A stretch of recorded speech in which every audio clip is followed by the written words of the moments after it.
Well, friends, regarding 194Q 206C1H, आपको पता है, जैसे कौशल जी ने कहा, फाइनेक्स एक्ट 20 ने टैक्स कलेक्टेड एट सोर्स में एक 2061H सेक्शन डाला. The purpose was monitoring, nothing else, to keep a watch. क्या डाला उसमें? लिखा था every seller of the goods. वहां सेलर ने टैक्स कलेक्ट करना था for making sale to the buyer of the goods who is resident in India. Of course, not seller who exporting the goods, or not covered those who are under other section. अगर वो seller of goods है और वो अगर माल buyer को देता है और वो value exceed 50 lakh करता है in a year, then you are supposed to collect tax not at the time of sale, at the time of amount received exceeding rupees 50 lakh in the previous year. वो जो 206C1H था कौशल जी, उस cell से connected ये था कि cell किसी भी साल हो, हमें सेल का मतलब नहीं है. प्रीवियस ईयर में रिसीट 50 से ऊपर होगी तो you will have to collect TCS at the rate of 0.1% of an amount exceeding 50 lakh. 50 lakh तक नहीं काटना था, 50 के ऊपर था. जैसे आपने पॉइंट आउट किया कि ये 1 अक्टूबर 20 से आया तो 1 अक्टूबर 20 से था, लेकिन जो अमाउंट कैलकुलेट करना है वो 1 अप्रैल 20 से करना था. तो अमाउंट रिसीव्ड 1 अप्रैल 20 से करना. तो अगर कौशल जी सितंबर 20 तक अगर आपके 50 लाख से ऊपर आ चुका था तो भी आपको टीसीएस कलेक्ट नहीं करना था, नहीं करना. लेकिन अगर आपका सितंबर 30 तक 40 लाख आया था तो आपको 1 अक्टूबर से कलेक्ट नहीं करना था जब तक 10 लाख और ना आ जाए. लेकिन अगर आप 50 लाख ऑलरेडी सितंबर तक रिसीव कर चुके हैं तो 1 अक्टूबर से 1 रुपए के ऊपर भी टीसीएस कलेक्ट करना था. लेकिन सितंबर तक अगर 50 से कम था, so long as you reach up to 50, कोई टीसीएस. लेकिन कैलकुलेट कब किया? अप्रैल से. लेकिन काटना कब से? अक्टूबर से. तो 50 लाख कहां से देखना था? व्हाट यू कॉल अप्रैल से. लेकिन अगर 30 सितंबर से पहले ही 50 लाख हो चुका, कुछ नहीं करना था. लेकिन 1 अक्टूबर से काटना कलेक्ट करना शुरू करना. लेकिन अगर 30 सितंबर तक 30 लाख था तो 20 लाख तक इंतजार करना पड़ेगा. अमाउंट रिसीव, सेल का कोई करेक्शन नहीं, अमाउंट रिसीव. और 50 पूरे ही होते आपको कलेक्ट करना है. ये जब लॉ आया तो सभी बड़ी बड़ी कंपनियों ने अपने सॉफ्टवेयर चेंज कर दिए, क्योंकि प्रॉब्लम ये आ रही थी टीसीएस किस टाइम पे कलेक्ट करना है. आपको बिल बनाते ही कलेक्ट करना है ऐसा तो था नहीं. वो कलेक्ट करना था जब पेमेंट आए.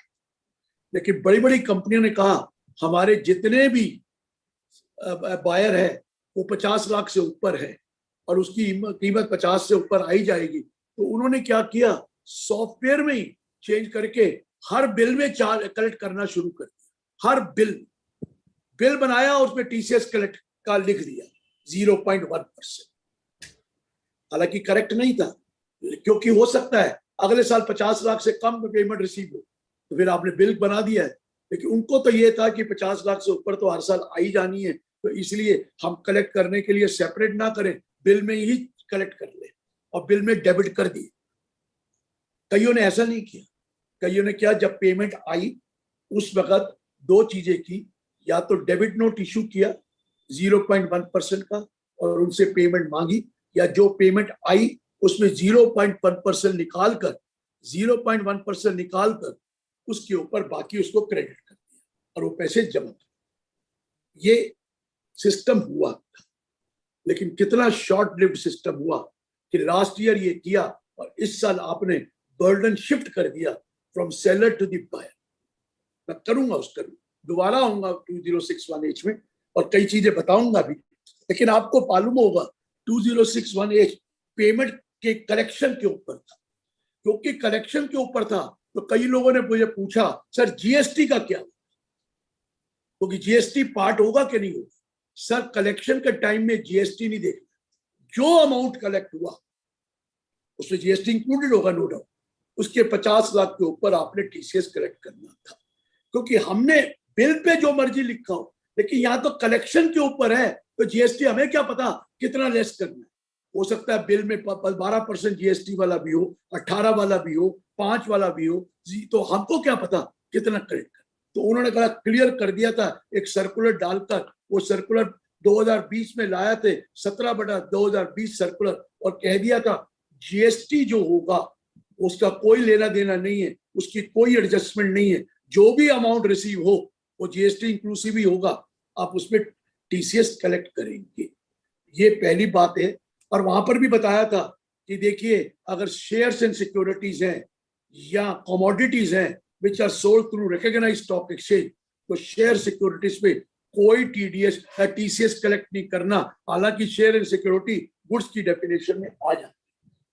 उन्होंने ये भी कहा था इलेक्ट्रिसिटी है, रिन्यूएबल इलेक्ट्रिसिटी एनर्जी है और सर्टिफिकेट है, या एनर्जी सेविंग सर्टिफिकेट है, वो पर भी टीसीएस कलेक्ट नहीं करना।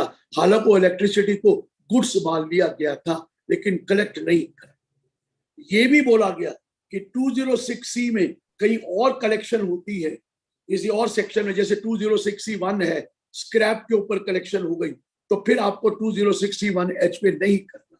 और ये भी बोला गया किसी पर्टिकुलर सेक्शन में टीडीएस कटता है तो भी आपको ये कलेक्ट नहीं करना। एक्सपोर्ट ऑफ गुड्स करते हैं तो भी कलेक्ट नहीं करना। ये चीजें क्लैरिफिकेशन कर, थोड़े दिन तो कलेक्शन हुई। अब देखिए, फाइनेंस एक्ट 21 ने एक 194Q सेक्शन कर दिया जो रिलेटिंग टू टीडीएस है। वो टीडीएस है, टीसीएस नहीं है। टीडीएस तो आपको पता है जो कटेगा वो बायर होगा। क्या कहता है? एवरी पर्सन, जैसे पर्सन की डेफिनेशन बताई कौशल जी ने, तो वहां एवरी पर्सन लिखा, आगे लिखा being a buyer. Kaushal ji, every person being a buyer responsible for paying any sum to a resident hereinafter called seller. क्या किया? एक बायर है, responsible for making any sum to a resident, ये रेजिडेंट है, who is a seller of the sale, of the value of the sale exceeding 50 lakh in a previous year। देखिए, यहाँ value of sale previous year की देखनी पड़ेगी, वो 50 लाख से ऊपर होगी। वहां वैल्यू ऑफ सेल की कोई मीनिंग नहीं था, यहाँ तो payment receive. Value of exceed ₹50 है, shall be under an obligation to deduct tax at the time of credit of the bill, credit of the value of the goods, or at the time of payment, whichever is earlier। अब देखिए, यहां फर्क पड़ गया। यहां आपको payment basis पे collect नहीं करना, यहां कलेक्ट करना है at the time of crediting the value of goods. किसके ऊपर? To the account of the assessee और the seller, value of goods, और पेमेंट whichever is earlier। उसमें जो भी अर्लियर है उस पे आपको टीडीएस डिडक्ट करना है। रेट वही है, एट द रेट ऑफ 0.1%। लेकिन ये जरूर कहा गया 50 लाख से ऊपर का टर्नओवर साल का परचेज ऐसे होनी चाहिए, 50 लाख से।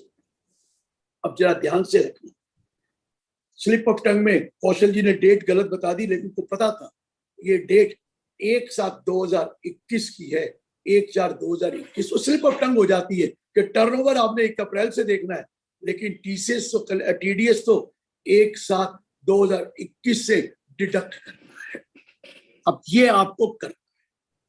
अब इसके लिए भी एक सर्कुलर आ गया, क्योंकि गाइडलाइंस थी, सर्कुलर आ गया, सर्कुलर 13/2021 डेटेड 30 जून 2021। सरकार बड़ी तेज है, 1 जुलाई से काटना है, 30 जून तक सारा बता दिया किस तरीके से काटना है। बड़े लोगों ने मुझे टेलीफोन किया, सर कई चीजें तो क्लैरिटी नहीं है, क्या होगा? मैंने कहा इंतजार तो कर ले। वो सर 1 जुलाई आ गए, और 1 जुलाई को तो नहीं काटना है सर, जमा तो आपको 7 अगस्त को ही कराना है ना, पहली बार तो 1 महीना है ना, क्यों घबरा रहे हो?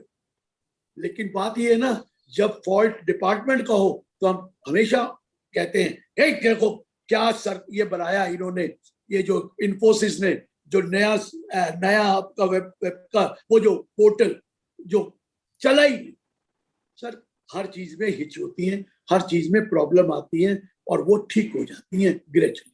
लेकिन हम इमीडिएटली हाइपर होकर शोर मचाते हैं। मैंने कहा था हाइपर होने की जरूरत नहीं है। 1 जुलाई से पहले पहले आपको गाइडलाइंस आ जाएगी, सर्कुलर आ जाएगी, लेकिन कटना 1 जुलाई से। बताता उसमें यह भी लिखा है कि बायर कौन होता है। वहां तो सेलर की डेफिनेशन दे रखी थी, या बायर की डेफिनेशन प्रोवाइजो में दे रखी है। कहता है जी buyer means a person. Please note sir, ये ध्यान से सुनना, एक एक वर्ड जरूरी है। Buyer means a person whose total sale, total receipt, total gross receipt और टर्नओवर आगे वर्ड क्या है सर? Of the business. या वर्ड बिजनेस है, टर्नओवर ऑफ द गुड्स नहीं है, टर्नओवर ऑफ द बिजनेस। तो आप ऐसा भी बिजनेस कर रहे हैं जिसमें गुड्स भी बेचते हैं और सर्विस भी रेंडर करते हैं। हमने जब टर्नओवर देखना है सिर्फ गुड्स का नहीं देखना, टर्नओवर पूरे बिजनेस का देखना है। हाँ, बिजनेस का देखना है, हाउस प्रॉपर्टी की इनकम का नहीं देखना अगर उसमें क्रेडिट है, या अदर सोर्सेज का नहीं देखना, कैपिटल गेन नहीं देखना, लेकिन टर्नओवर ऑफ द बिजनेस देखना है। वो मेरा टर्नओवर ऑफ द बिजनेस है exceeds rupees 10 crore in the preceding financial year, immediately preceding the financial year in which you are liable to deduct the tax at source. मेरा पिछले साल, क्योंकि हमने 1 जुलाई 2021 से काटना था, तो हम कह रहे हैं कि पिछले साल 2021 में आपकी ग्रॉस रिसीट, ग्रॉस सेल और gross turnover should be of which of the business. Please know, जो भी बिजनेस की इनकम आएगी सारी बिजनेस ग्रॉस टर्नओवर माना जाए, रिसीट मानी जाए। मैंने ये नहीं कहा गुड्स का टर्न, इवन सर्विसेज है या कोई ऐसी इनकम है जो बिजनेस में टैक्स होने वाली है, वो भी बिजनेस इनकम मानी जाएगी, वो ग्रॉस रिसीट में आ जाए एक्सीड 10 करोड़। तो आपको टीडीएस काटना है फ्रॉम 1 जुलाई। देखिए रुकिए, यहां पर भी वही प्रॉब्लम थी। 50 लाख का गुड्स होना चाहिए, तो 50 लाख को गुड्स कब से देखना है? 1 अप्रैल से देखना है। लेकिन टीडीएस कब काटना है? 1 जुलाई से काटना है। लेकिन टर्नओवर या जो परचेज है वो 50 लाख से ऊपर होनी चाहिए। अब पॉइंट सुनिए, बहुत इंपॉर्टेंट पॉइंट है सर। सपोज कौशल जी 30 जून तक आपको या पेमेंट आ गई है या बिल आ चुका है, उसको for the purpose of TDS नहीं देखना है। जो 30 जून तक आइदर पेमेंट इज रिसीव्ड और बिल इज रेज्ड, उस केस में बिल इज रिसीव, बिल आपने माल खरीदा है, उसमें कोई नहीं देखना है उस ट्रांजैक्शन की। सपोज पेमेंट ऑलरेडी आ चुकी है कौशल जी, लेकिन उसका बिल बाद में बना 30 जून के बाद, तो भी नहीं कर, तो उस अमाउंट पे नहीं टीडीएस काटना। सपोज आपके पास ऑलरेडी पेमेंट 40 लाख आ गई या 50 लाख आ गई, जो भी आ, लेकिन बिल बाद में आया, तो उस बिल पे टीडीएस नहीं करना। दूसरी बात, आपको बिल आ गया है पहले और पेमेंट आपने बाद में करी, तो भी वो टीडीएस नहीं कटना, ये उन्होंने क्लियर कर दिया है। लेकिन रुकिए, मैं बार बार कहता हूं रुकिए, कि जब आप टोटल टर्नओवर देखेंगे वो 1 अप्रैल से देखेंगे, 30 जून से नहीं, 1 अप्रैल से देखेंगे। और फिर अगर टर्नओवर आपका 1 अप्रैल तक 50 से ऊपर हो गया है, वैल्यू ऑफ द गुड्स और परचेज और payment whichever is earlier 50 से ऊपर हो गई, तो आप 1 जुलाई से टीडीएस काटना शुरू कर देंगे। जो 30 जून से पहले आया उसका तो करना ही नहीं है। उसके बारे में तो एक और क्लैरिटी दे दी कि वो बिल की पेमेंट बाद में भी आई, उस पर नहीं करना, या पेमेंट पहले आ गई है और बाद में बिल आया, उसका भी नहीं करना। लेकिन जो 1 जुलाई को देखना है वो अप्रैल का सारा देख लेना है, क्या पेमेंट आई या क्या टर्नओवर आया, विच एवर अर्लियर। उस केस में जो बढ़ गया, उसके बाद 1 जुलाई से आपको टीडीएस 0.1% कलेक्ट करना है at the time of purchase of goods credited your account और at the time of payment whichever is earlier. Sir whichever is earlier है। एडवांस पेमेंट पे भी टीडीएस होगा, क्योंकि विच एवर इज अर्लियर हो गया, तो payment advance करी तो भी, बिल आ गया तो भी, अगर आपका 1 अप्रैल से मिला अगर शुरू हो गया 50 से ऊपर, तो आपको टीडीएस डिडक्ट करना है। ये उन्होंने फिर उन्होंने एक सबसेक्शन 2 डाला कि अगर आपने वो बिल या anything you have credited a suspense account और any other account by whatever name called, उसका मतलब ये नहीं है कि टीडीएस नहीं कटेगा। आपने पार्टी के अकाउंट में क्रेडिट नहीं किया, आपने सस्पेंस अकाउंट के क्रेडिट कर दिया, या आपने एनी अदर अकाउंट में व्हाटएवर नेम कॉल्ड में कर दिया, तो भी टीडीएस कटेगा। फिर उसने कहा गवर्नमेंट गाइडलाइंस दे देगी, वो गाइडलाइंस तो आ गई, सर्कुलर नंबर 13, और ये भी लिखा जिसपे टीडीएस कट रहा है किसी और सेक्शन में, उस पे टीडीएस यहां नहीं कटेगा। और एक और लिखा, अगर कोई टीसीएस कलेक्ट हो गया है other than 2061H, other than that, तो भी आपको यहाँ पर टीडीएस नहीं काटना। जैसे स्क्रैप आपने खरीदा और 50 लाख से ऊपर का स्क्रैप, आपने टिम्बर खरीदी, आपने टबैको प्रोडक्ट खरीदा, आपने वो जो है जो उसमें 2061H लगता है, क्वेरी माइनिंग क्वेरी का कोई प्रोडक्ट खरीदा, उसमें टीसीएस कलेक्ट हो जाता है 2061 में। अगर वहां कलेक्ट हो गया है तो इसके अंदर टीडीएस नहीं कटेगा, ये भी लिख दिया है। अगर किसी, लेकिन 2061H में है तो उन्होंने कहा कि यहां होगा, प्रेफरेबली यहां होगा, वो क्लैरिटी कुछ करी है, वो बाद में। अब यहाँ पे कोई क्वेश्चन हो तो पूछिए, नहीं तो अब मैं आपको कॉम्प्लिकेट करने जा रहा हूं चीजों। अगर कोई क्वेश्चन है तो पूछिए। होस्ट साहब अगर हैं संदीप जी तो पूछ सकते हैं जो क्वेश्चन आए, क्योंकि जो क्वेश्चन साथ साथ पूछ लिए जाए वो ज्यादा समझ में आ जाते हैं, लास्ट में समझ में कम।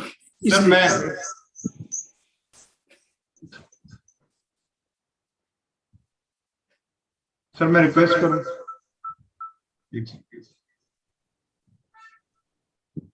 आवाज नहीं आई से अब आपकी, मतलब कोई क्वेश्चन नहीं है तो आगे बढ़ूं? सर एक सेकंड, नहीं है सर क्वेश्चन, संदीप जी बोलिए। जी जी जी जी, इको हो रहा है सर जरा। हाँ जी, हाँ एक हो रहा है वही जी, आपका इको हो रहा है, कोई और टेकअप कर ले। अब ठीक है सर, अब ठीक है ना? और क्योंकि आपने 2 जगह लॉग इन किया हुआ है, आपकी सर, 2 जगह शक्लें नजर आ रही हैं सर, 2 जगह लॉग आप ही होगा। जी जी जी जी, हाँ जी बोलिए सर। सर क्वेश्चंस आए हुए हैं। हाँ बोलिए। अशोक सिंगला जी का आया हुआ है, where a transaction is covered by both the provisions TDS under section 194Q and TCS under section 206C1H, who shall be liable? इंतजार कीजिए और फिर मैं सर्कुलर के बारे में भी बताऊंगा, थोड़ा सा इंतजार कीजिए, अभी मैं आगे बढ़ना है, बताऊंगा सर, बताऊंगा जो आगे। सर आगे सुमीर गुप्ता जी का क्वेश्चन है, TCS charged on bill and duly deposited but payment received in subsequent year, whether we can take the plea that TCS on amount received in subsequent year is due? यही तो गलत है, यही तो उन्होंने गलत किया कि भैया जब तुमने टीसीएस आप कलेक्ट करे जा रहे हैं सेल पे, वो सेल पे तो है ही नहीं। अगले साल रिसीट अगर 50 लाख से कम है तो आपने क्यों कर दिया? वो सर आपने उन्हें कहा कर दिया तो क्या हुआ, वो क्रेडिट ले लेंगे, लेकिन पेमेंट 50 लाख से कम आई है इस बार। ये तो गलत था। उन्होंने कहा ये हमारे तो सारे बायर 50 से ऊपर वाले पेमेंट आएगी इसलिए कर दिया, अदरवाइज करना नहीं चाहिए था। अरे जो एक्स्ट्रा काम कर दिया तो गवर्नमेंट को क्या नुकसान है, गवर्नमेंट को तो पैसे आ गए ना। लेकिन प्रॉब्लम क्या आती है, आपने पिछले साल कलेक्ट किया और अगले साल पेमेंट आई तो दिक्कत आई। आप तो पेमेंट के टाइम पे कलेक्ट करना है, ना कि बिल के टाइम। ये चीज है सर जी। सर उन्हीं का एक क्वेश्चन आ रहा है, advance payment received as on 1 July 21, purchases made subsequently, whether TDS under section 194Q is required to be deducted? 101%। मैंने कहा 50 लाख से ऊपर अगर हो गया 100 चाहे सारा मिलाकर पेमेंट आई या क्या है, तो आपको टीडीएस काटना ही है at the time of credit of the sale value और at the time of payment, whichever is earlier, whichever is earlier, काटना ही काटना। I think sir next question Manish Puri ji का है कि whether it will include GST or not, वो आपने already clarify कर दिया। नहीं क्लैरिफाई नहीं किया 194Q में, नहीं किया, अभी कर रहा हूं। ऑलराइट संदीप जी एक सवाल मेरा भी है। जी जी जी जी बोलिए। सर मैं ये कह रहा हूँ कि फिर गवर्नमेंट ने यही क्यों नहीं किया कि उसको बिल पे टीसीएस को इंट्रोड्यूस करते, व्हाई ऑन रिसीट और पेमेंट, मैंने व्हाई कहा नॉट ऑन आपको सेल एक, बिल सर? प्लीज सर एक बात देखिए, बिल अगर एडवांस पेमेंट आई है तो उसमें कौन सा बिल होगा? मैं एडवांस पेमेंट की बात कर रहा हूं। और जब एडवांस पेमेंट आती है उसमें जीएसटी भी कलेक्ट हो जाता है, जीएसटी भी जमा कराना पड़ता है। मेरा पॉइंट ये है, बिल कई बार बाद में आता है, आपने एडवांस पेमेंट कर, तो इसलिए वो बिल के टाइम पे नहीं, एडवांस पेमेंट के टाइम में टीसीएस कलेक्ट करना है, टीडीएस डिडक्ट करना है। और आपको तो पता है इनकम टैक्स में जितने भी टीडीएस के सेक्शन है, थोड़े से छोड़ दीजिए, सब में लिखा है at the time of payment और credit whichever is earlier. ये तो हर जगह है, आप तो देख लीजिए, सिर्फ वो लॉटरी, क्रॉसवर्ड पजल, सैलरी जो पेमेंट बेसिस पे है, बाकी तो पेमेंट और credit whichever is earlier, तो ये उसी लाइन पे है, कोई नई लाइन नहीं है सर। ठीक है जी, ठीक है sir, thank you. Sir Sanjeev Kumar ji का क्वेश्चन है, is TDS deducted bill wise और month wise under section 194Q? Sir एक मिनट, फर्क नहीं पड़ता बिल वाइज, या हमने 7 तारीख को जमा कराना है, हमने 7 तारीख को जमा कराना है, क्या फर्क पड़ेगा? अब बिल वाइज हो क्या हो, जितना महीने का वो आया वो 7 तारीख को जमा कराना है। तो टीडीएस आप डिडक्ट करके ही तो जमा कराएंगे, तो आप हर बिल में डिडक्ट कर लीजिए, eight the time of payment जब आई डिडक्ट कर लीजिए, विच एवर इज अर्लियर है। मैंने तो आपको बोला, तो प्रैक्टिस तो यही होनी चाहिए, जब आप बिल क्रेडिट करें तो टीडीएस उसमें से डिडक्ट करें, वो तो होता ही है। वो अलग बात है कि आप इकट्ठा महीने का भी कर लोगे, फर्क तो कोई पड़ना नहीं है, क्योंकि जमा कराने में 7 को जमा करा दिया तो इंटरेस्ट की लायबिलिटी है ही नहीं। सर ठीक है जी, अशोक कुमार सिंगला जी का सर क्वेश्चन है बरनाला से, whether tax is deducted on the purchase of goods by one branch from another? नहीं सर, ये जीएसटी की बातें ना करो, ये जीएसटी में है कि अपने आप को बेचकर भी, अपने आप को ट्रांसफर करके भी जीएसटी होता है। ये सेल नहीं, ये सेल नहीं, ये ट्रांसफर है जी, नहीं ये परचेज नहीं है। जो ब्रांच ने परचेज किया वो दोनों तो सेम आदमी है यार, टीडीएस तो दूसरे का कटना है, अपना ही टीडीएस काट के अपना ही जमा करा दो। अरे रिटर्न तो एक ही जानिए मेरे भाई साहब, रिटर्न तो एक ही है, आपकी एसएससी तो एक ही है, उसकी 2 ब्रांचें, 10 ब्रांचें, 100 ब्रांचें, तो टीडीएस किस बात का? जीएसटी को कॉन्सेप्ट को या मत लाइए, जीएसटी कॉन्सेप्ट डिफरेंट है, ये कॉन्सेप्ट डिफरेंट है, क्योंकि जीएसटी के कॉन्सेप्ट में ये आया, क्योंकि जीएसटी स्टेट और सेंट्रल दोनों का होता है, तो हर स्टेट में अलग अलग है, इसलिए उन्होंने कहा कि जीएसटी सेंट्रल कलेक्ट कर लेगा जब आप दूसरे ब्रांच को दोगे या इंट्रा से, तो इसको यहां मत लाइए, इससे कोई लेना देना नहीं, ये सेल नहीं है। आगे सर। सर एक मिस्टर जेवी मंजूनाथ हैं जी, उन्होंने क्वेश्चन पूछा, in case of commission agents at APMC yard, commission is his income but for the turnover GST returns are filing, whether this sir मैंने बोला इनकम टैक्स में 2 तरह के आड़तिया होते हैं, कच्चा आड़तिया, पक्का आड़तिया। कच्चा आड़तिया वो होता है जो किसी के ब्याह पे माल बेचे, जैसे कंसाइनी होता है, वो माल का ओनर नहीं होता, वो माल का ओनर नहीं होता, वो सिर्फ कमीशन लेता है। हाँ, पर GST purposes, sale tax purposes, whatever purposes वो अपना रजिस्टर कराता है, लेकिन वो माल का ओनर नहीं है। पक्का आड़तिया जो कमीशन एजेंट है, वो माल अपने नाम पर बेचता है, पहले खरीदता है और फिर बेचता है, वो कमीशन चार्ज नहीं करता। सो पक्का आड़तिया कवर्ड है, कच्चा आड़तिया कवर्ड नहीं। क्लियर है सर? बिल्कुल। सर आर के बस्सी जी हैं मंडी गोविंदगढ़ से, उनका क्वेश्चन है, in case of new concern then provisions is applicable और नॉट? सर लास्ट ईयर का टर्नओवर नहीं है तो प्रोविजन कहां से होगा? आपने लास्ट ईयर का टर्नओवर देखना है, तो लास्ट ईयर का अगर टर्नओवर नहीं है तो इस साल का आपको कोई टीडीएस का कोई क्वेश्चन ही नहीं। लास्ट ईयर का टर्नओवर होता तो कर देते, नहीं हो। इवन 2061 में भी लास्ट ईयर का टर्नओवर देखना है, अपना इस साल का थोड़ी देखना है। सर विनोद मित्तल जी का क्वेश्चन है, circular overriding the provisions of the act?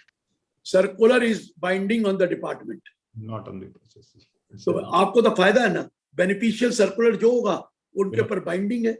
So what is the problem? वो तो उन्होंने ऑलरेडी कहा था हम गाइडलाइंस लाएंगे, और गाइडलाइंस दे दी उन्होंने through circular number 13/2021 dated 30th June 21। Sir next question है जेवी मंजूनाथ जी का again, whether purchases from agriculture exceeding rupees 50 lakh अभी तक कोई एग्जेम्पशन नहीं दी, अभी एग्रीकल्चर तक कोई एग्जेम्पशन नहीं दी है। हालांकि पावर है to give exemption for certain cases. मैं बताऊंगा अभी थोड़ी देर में, अभी थोड़ी देर में बताऊंगा। जी क्लैरिटी आई है, जरा मैं बताता हूँ। कुलदीप गुप्ता जी का क्वेश्चन है, sir in case of TDS on goods returned against purchase, TDS already deducted on full amount, तो उसमें क्या क्या दोबारा बोलिए बोलिए बोलिए sir? TDS sir in case of TDS on goods returned against purchases, sir अभी क्लैरिफिकेशन में बोलूंगा ना, सर्कुलर में सब कुछ दिया हुआ है, इंतजार कर लीजिए, या तो फिर यहाँ रुक जाए, आगे बढ़े और सर्कुलर को पूरा कर दें, उसके बाद करेंगे तो ज्यादा अच्छा रहेगा। सर पूरा कर ही लेते हैं मेरे ख्याल से, हम लोग पूरा कर लेते हैं, पूरा कर आइए लेते अब आइए सर्कुलर में वही बातें लिखी हैं। एक तो वो कि electricity, renewable energy certificate, energy saving certificate, shares and securities, commodities through recognised stock exchange, उस पर कोई टीडीएस नहीं कटना है। पहला तो ये क्लियर कर दिया है। दूसरा पॉइंट है, अब जीएसटी का क्या, उन्होंने बड़ा क्लियर किया कि 206C1H में तो हमने कहा था कि जीएसटी को इग्नोर करिए और आपको पूरी अमाउंट रिसीट पे करना है। अब इसमें तो है at the time of payment और at the time of amount purchase of goods value exceeding 50 lakh तो करना है। तो उन्होंने क्लियर करा, पेमेंट है तो जीएसटी को इग्नोर करना है, आपको पेमेंट पे पूरे पे काटना है। लेकिन अगर बिल आया है तो बिल में अगर जीएसटी चार्ज है तो आपको जीएसटी के चार्ज वाले को नहीं लेना, सिर्फ बिल अमाउंट पर लेना है।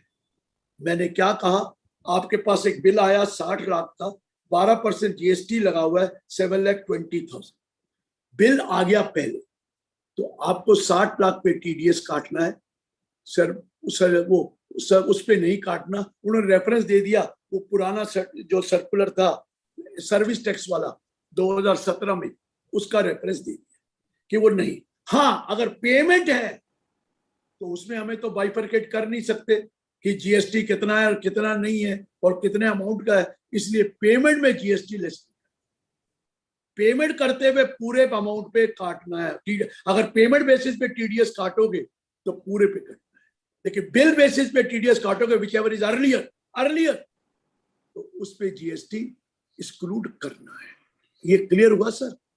ये थोड़ा पॉइंट कॉम्प्लिकेटेड कर दिया, लेकिन ये क्लियर आपको बता, आगे बढ़ती है। ये भी मैंने आपको क्लियर कर दिया कि घबराने की जरूरत नहीं है, ये आगे आपको ये कर दिया। अब नेक्स्ट पॉइंट होगा, अभी तक लोग कहा था बायर जो होगा वो buyer of the goods who is responsible for paying any sum to seller of the goods. अब पॉइंट आया सर, जरा ध्यान से सुनना कौशल जी, और ध्यान से सुनना अशोक जी। अशोक जी सामने आए, जुनेजा जी, तो मैंने कहा चलो उनसे भी बात कर लेते हैं। मैं क्या है कि ध्यान से सुनना, आपका माल परचेज किया, इंपोर्ट किया है, बाहर से किया है, बाहर से किया है, तो आपको कहा कि अगर बाहर से परचेज किया है तो buyer of the goods man, seller resident है तो ठीक है। अब मैंने माल एक्सपोर्ट किया, मैं सेलर, मैं तो रेजिडेंट हूं, लेकिन जो बायर है वो नॉन रेजिडेंट, तो क्या यहां तो क्लियर नहीं किया कि टीडीएस का क्या होगा, क्योंकि बायर ऑफ द गुड लिखा है, ये नहीं लिखा every resident buyer of the goods, every person who is the buyer of the goods being buyer of goods. तो इस सर्कुलर में क्लियर कर दिया है कि नॉन रेजिडेंट को इसके लिए टीडीएस नहीं डिडक्ट करता, क्योंकि ये लोगों ने पूछा था मेरे से कि सर ये कैसे हो गया, सेलर तो रेजिडेंट है, माल लिया, लेकिन मैंने गुड्स इंपोर्ट किया है, और जो सॉरी बायर, हाँ सेलर रेजिडेंट है, बायर नॉन रेजिडेंट। यहां कहीं क्लियर लिखा ही नहीं है कि बायर ऑफ द गुड्स जो होगा वो सेलर जो होगा, और सॉरी बायर जो होगा वो रेजिडेंट होना चाहिए। तो क्या उस बायर, मैं बायर हूं तो सेलर तो वो है, सॉरी मैं क्या हूं, सेलर हूं, और वो बायर वो बाहर है, क्या बायर को टीडीएस काटना पड़ेगा? अब क्लियर कर दिया, अगर बायर बाहर है और आप सेलर यहां है आपने माल परचेज किया है उससे, तो टीडीएस कलेक्ट नहीं करेगा, वो तो नॉन रेजिडेंट नहीं करेगा। अब बड़े ध्यान से सुनना जो इंपॉर्टेंट बात है। सर मैं बायर ऑफ द गुड्स, मैंने टीडीएस काटना है, ध्यान से सुनना। सेलर ऐसा आदमी है जिसकी इनकम एग्जेम्प्ट है सेक्शन 10। अब यहां से क्लियर होगा जो बातें मैं कर रहा था। जरा सुनिए सर, मैं बायर ऑफ द गुड्स, मैंने एग्रीकल्चरल गुड्स खरीदा, मैं बायर ऑफ द गुड्स, उसकी इनकम एग्जेम्प्ट है 10(1) में, उस केस में टीडीएस नहीं काटना। ये क्लैरिटी क्या दी है? अगर बायर मैं हूं, मुझे टीडीएस काटना है, तो मुझे क्या देखना है? सेलर क्या है, सेलर की इनकम टैक्सेबल है कि नहीं। क्योंकि सेलर की इनकम एग्जेम्प्ट है तो उसको तो हर बार रिटर्न भरनी पड़ेगी टीडीएस वापस लेने के लिए। तो क्लियर कर दिया, जो सेक्शन 10 में सेलर कवर्ड है उसकी इनकम एग्जेम्प्ट है, तो टीडीएस मुझे नहीं काटना। अब उधर उल्टा ले लो, 206C1H, मैं सेलर हूं, मैं सेलर हूं, मुझे टीसीएस कलेक्ट करना है, तो मैं देखूंगा अगर बायर ऑफ द गुड्स की इनकम एग्जेम्प्ट है तो मुझे टीसीएस कलेक्ट नहीं करना। ये जरा समझने वाली बात है। मैं 206S में सेलर हूं, मुझे टीसीएस कलेक्ट करना, और बायर कहते हैं मेरी इनकम तो टोटली एग्जेम्प्ट है, मुझे तो रिटर्न भरनी पड़ेगी क्योंकि मेरी तो इनकम एग्जेम्प्ट है, तुम टीसीएस कलेक्ट कर रहे हो, मुझे कैसे क्रेडिट मिलेगा? तो इन्होंने क्लियर कर दिया, अगर उसकी इनकम एग्जेम्प्ट है तो आपको टीसीएस कलेक्ट नहीं करना। और उल्टा ले रहा हूं, अगर बायर मैं हूं और सेलर की इनकम एग्जेम्प्ट है तो बायर टीडीएस डिडक्ट नहीं करेगा। ये क्लियर हुआ? ये पॉइंट सोचने वाला, समझने वाला है कि उन्होंने सारे सेक्शन 10 की जितनी भी इनकम एग्जेम्प्ट है उन सबको छोड़ दिया है। मेरी बात समझ रहे हैं सर? मेरी बात समझ रहे हैं? सर सुनिए, मैं यूनिवर्सिटी ऑफ दिल्ली हूं, यूनिवर्सिटी ऑफ दिल्ली ने गुड्स बाई किए, किससे? किससे बाई किए? एक सेलर से, वो बाई किए। अब मुझे टीडीएस काटना है, तो ऑब्वियसली मुझे तो टीडीएस काटना पड़ेगा क्योंकि मैं बायर हूं और सेलर को क्रेडिट मिलना है, सेलर को क्रेडिट मिलना है। लेकिन दूसरी तरफ जाइए, इसमें सेलर टीसीएस नहीं काटता क्योंकि मेरी इनकम एग्जेम्प्ट है सेक्शन 10। तो मैं अभी थोड़ी देर में बताऊंगा इसके बारे में, क्लैरिटी उन्होंने की। आगे बढ़ते हैं। आगे बढ़ने का पॉइंट ये है सर, दोनों सेक्शन लग रहे हैं। मैं बायर हूं, मेरा टर्नओवर पिछले साल का 10 करोड़ से ऊपर है, सेलर का भी टर्नओवर 10 करोड़ से ऊपर है। तो कौन सा काटना है, टीडीएस या टीसीएस? लॉ के हिसाब से जाएं तो टीडीएस ही काटना पड़ेगा, क्योंकि टीडीएस उन्होंने कहा है कि टीडीएस प्रेफरेबल है क्योंकि आपका टर्नओवर 10 करोड़ से नीचे है, ज्यादा है, उसका भी 10 करोड़ से ज्यादा है, फिर भी टीडीएस ही कटना चाहिए। मैं बताऊंगा एक सर्कुलर में कुछ और भी आते। दूसरी बात, मैं बायर हूं, मेरा टर्नओवर लास्ट ईयर का 10 करोड़ से कम है, लेकिन सेलर का टर्नओवर 10 करोड़ से ज्यादा है और पेमेंट उसने रिसीव कर ली मेरे से 50 लाख से ऊपर, तो टीसीएस कलेक्ट कौन करेगा? सेलर करेगा। लेकिन कौशल जी, दोनों का टर्नओवर 10 करोड़ से नीचे है, बायर का भी सेलर का भी, तो कोई भी टीडीएस नहीं है, कोई भी टीसीएस नहीं, दोनों का 10 से नीचे है। लेकिन अगर बायर का 10 से ऊपर है तो प्रेफरेबली बायर को करना था। लेकिन एक सर्कुलर में उन्होंने दे दिया कि अगर किसी केस में सेलर ने टीसीएस कलेक्ट कर लिया तो बायर ना भी करे तो कुछ नहीं होगा, क्योंकि 0.1% वहां भी टीसीएस है और वहां भी है। अगर आप प्रूव कर दे कि उसने टीसीएस कलेक्ट कर लिया तो हम टीडीएस का पेनल्टी नहीं लगाएंगे, उसको कुछ नहीं है। लेकिन प्रेफरेंस किसकी है? टीडीएस काटना जरूरी है क्योंकि वो eight the time of payment और क्रेडिट है। हो सकता है टीसीएस काटने वाला 50 लाख से ऊपर रिसीव ही नहीं हुई, तो फिर क्या करोगे? फिर तो टीडीएस ही होना है। मेरी बात समझ गए सर? तो वो आपको ध्यान रखना है कि प्रेफरेबली टीडीएस है, लेकिन कुछ केसेस में जहां पर टीडीएस टीसीएस दोनों लग रहे हैं और टीसीएस भी कलेक्ट हो गया तो सर्कुलर ने कह दिया हम आपको कुछ नहीं कहेंगे। ये भी क्लियर कर दिया है। अब फिर सवाल पूछिए, क्योंकि कई क्लैरिटी मैंने दे दी, और कोई क्लैरिटी आपकी हो तो मैं जरूर दूं, पूछ लीजिए सर, पूछिए सर। हाँ जी, संदीप जी बोलिए। जी sir, ji sir. Sir, I'll just see the new messages which have come. Sir एक बार क्वेश्चन से इकट्ठे ही ले लेंगे, एंड में मेरे ख्याल से सब लोगों के होंगे। और ये क्लैरिफिकेशन से रिलेटेड है, और जी। ये वैसे एक और बता दूं, जी, जी। 194Q 206C1H खत्म हो गया, अब सिर्फ क्वेश्चन ही क्वेश्चन, बाकी तो अलग चैप्टर है। ये वाला चैप्टर, इसमें हमने सब कुछ बता दिया है, इसलिए आप जो मर्जी पूछ लीजिए पहले इस टॉपिक के ऊपर। जी जी, इसलिए तो फिर I will continue with the question जो हमारे पहले। हाँ जी, हाँ जी, हाँ जी, पूछिए। ये मैंने सर्कुलर पहले नहीं बताया था कि मैं चाहता था लोगों के सवाल आए, और ताकि दोबारा वो सर्कुलर को पढ़े तो सही। अब हमें पढ़ना लिखना पड़ेगा सर, संदीप जी, जाना जमाना चला गया। कौशल जी कहते थे मैं उस AO को जानता हूं, मैं उस कमिश्नर को जानता हूं, तो हो जाएगा। जी। अब काम नहीं होगा सर, अब तो पढ़ना ही पड़ेगा सर। अब तो बेसलेस काम है। बात याद आ जाती है पढ़ते हुए, जब ना आपने पहले कई बार सुनाया हुआ किस्सा कि जब तक हमें समझ आती है तब तक लॉ चेंज हो जाता है।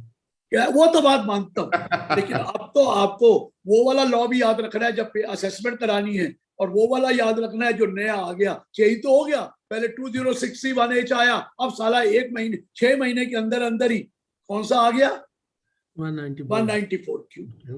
उनको लाना तो 194Q था, पहले उनसे हो गया, बाद में सोचा ये तो गड़बड़ हो गई तो नहीं चली। अरे वो तो 206C1H को नहीं लाना था, ये बाद में उनके ख्याल आया तो किया।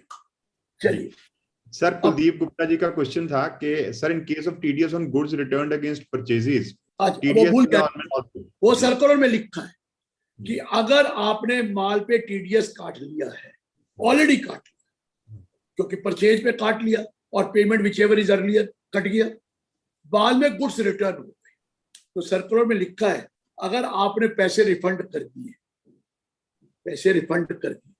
तो उस केस में हम जो भी टीडीएस काटा है वो अगले वाले में एडजस्ट कर देंगे, हम अलाउ करेंगे। लेकिन अगर आपने टीडीएस काटा ही नहीं था अभी तक और गुड्स इमीडिएटली रिटर्न कर दिया, तो वैसे ही कोई मतलब नहीं है टीडीएस टीसीएस का, कोई दिक्कत ही नहीं है। लेकिन उन्होंने कहा है अगर पेमेंट ऐसी तो आप अगले बिलों में एडजस्ट कर सकते हैं, कोई दिक्कत नहीं है। और वैसे भी अगर ये गुड्स आपने रिटर्न किया तभी तो, अगर रिप्लेस किया है उसके बदले दूसरा ले लिया है फिर तो कोई दिक्कत ही नहीं। भाई क्वालिटी ठीक नहीं थी, उसने वही बिल वही उसी में आपको रिप्लेस कर दिया, तो फिर रिटर्न थोड़ी है। रिटर्न तो तब माना जाता है जब माल वापस चला गया, आपने पेमेंट रिसीव कर या कैंसिल हो, यही होगा ना, और तो कुछ नहीं है ना ये चीज।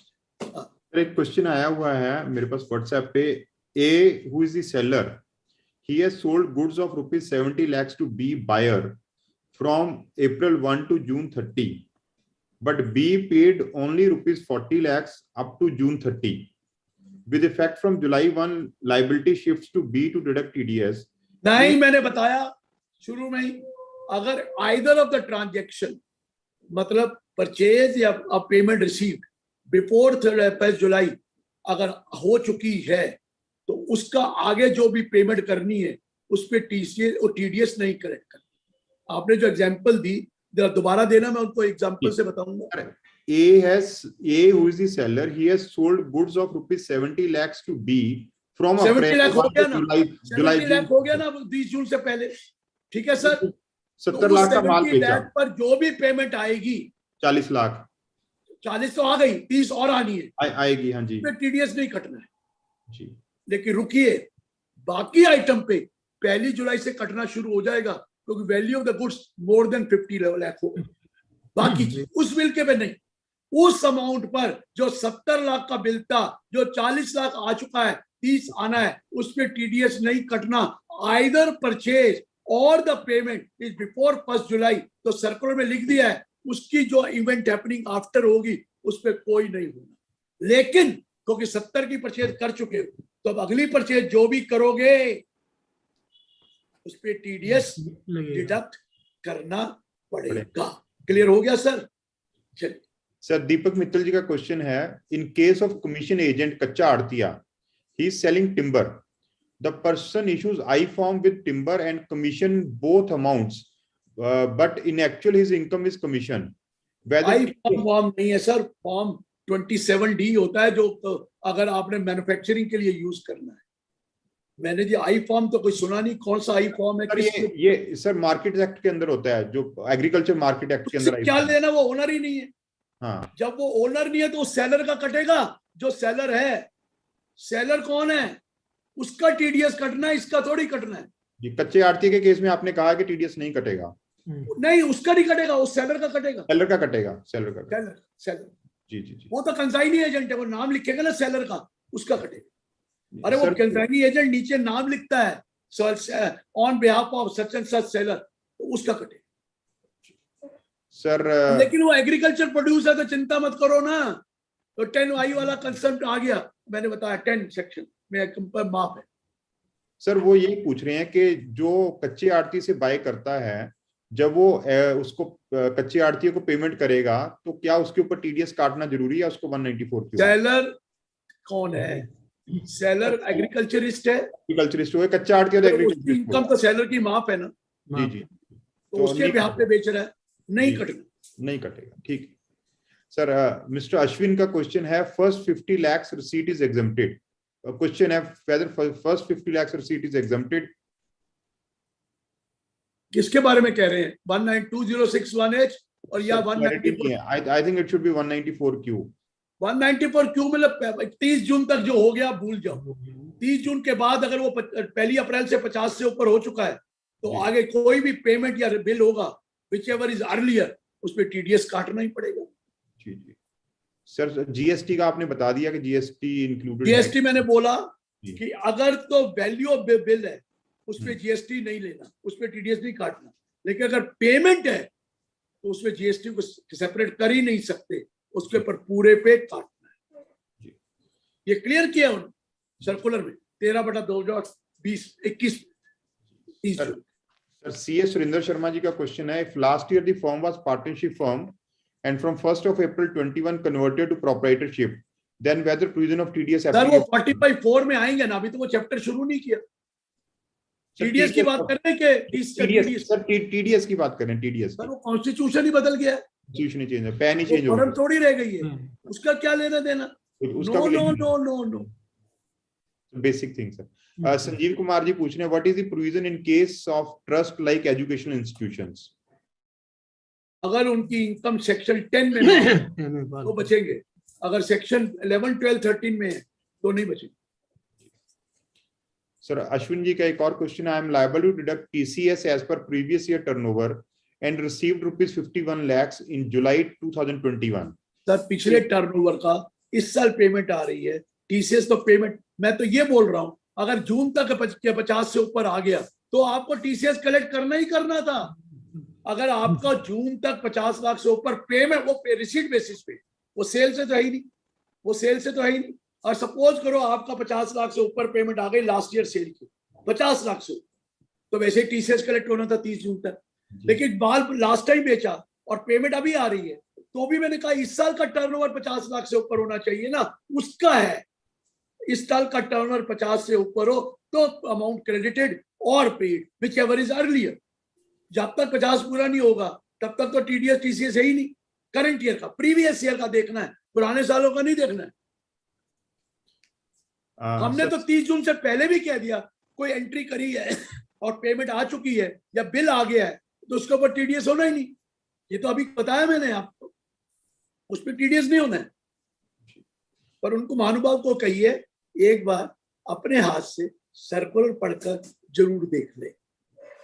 सर सीएस सुरेंद्र शर्मा जी का क्वेश्चन है, if TCS is applicable but TCS not collected due to submission of form 27C, then TDS provision applicable और नॉट? ये मैंने उनको कहा था, ये दोनों जगह पे आ सकता है, इधर भी 194Q में भी और 206C में भी। क्योंकि अगर उसने, तो मैंने उनको कहा था ये क्लियर करो, किया नहीं है, लेकिन वर्ड डिडक्टेबल लिखा है, डिडक्टेड नहीं लिखा। सो डिडक्टेबल तो था, लेकिन क्योंकि 27C दे दिया तो इसलिए वो डिडक्ट नहीं हुआ, तो मेरे हिसाब से, मैं पक्का नहीं कह रहा, मैंने उनको कहा था आपने ये क्लैरिफिकेशन नहीं दी, आपको देनी चाहिए थी, मेरे हिसाब से नहीं कटी, नहीं कलेक्ट हो। सर अमित बजाज जी, आप बताऊं क्यों उस आइटम का 27C अपलोड हो जाता है। अपलोड जब होता है ना तो मॉनिटरिंग ऑलरेडी हो गई। ये पर्पस क्या है, टीडीएस या टीसीएस का पर्पस नहीं है, इसकी डेटा माइनिंग का पर्पस है, डेटा कलेक्ट। तो 27C में भी तो डेटा कलेक्ट तो हो गया ना सर, इसलिए फर्क नहीं पड़ेगा। कोई 0.1% बहुत बड़ा अमाउंट नहीं है, पर्पस कुछ और था। आपको पता ही है कि चोरी रोकना, क्योंकि हमारे यहाँ तो बड़े बड़े महानुभाव हैं, क्या क्या करते हैं मैं बताना नहीं चाहता। चलिए सर आगे बढ़िए। अमित बजाज जी का क्वेश्चन है, whether TDS is applicable in case of import of goods from outside India. मैंने कह दिया ना, यही है। आ गया ना लॉ कि वो सेल बायर वहां से है, इंपोर्ट ऑफ गुड्स है, तो क्या सेलर, इंपोर्ट आपने किया, आप सेलर हैं, सेलर रेजिडेंट है, तो बायर तो क्या कह रहे हैं, इंपोर्ट किया आपने इंपोर्ट किया है, आप बायर, क्या सेलर रेजिडेंट है? नहीं है। फिर किस बात का? इस बात का सेलर रेजिडेंट होना चाहिए ना, आप बायर है, सेलर रेजिडेंट होना चाहिए, सेलर रेजिडेंट नहीं। कोई इनकम ही नहीं है उसकी, कोई इनकम नहीं। सर सुमीर गुप्ता जी का क्वेश्चन है, it's a long one, I will read it.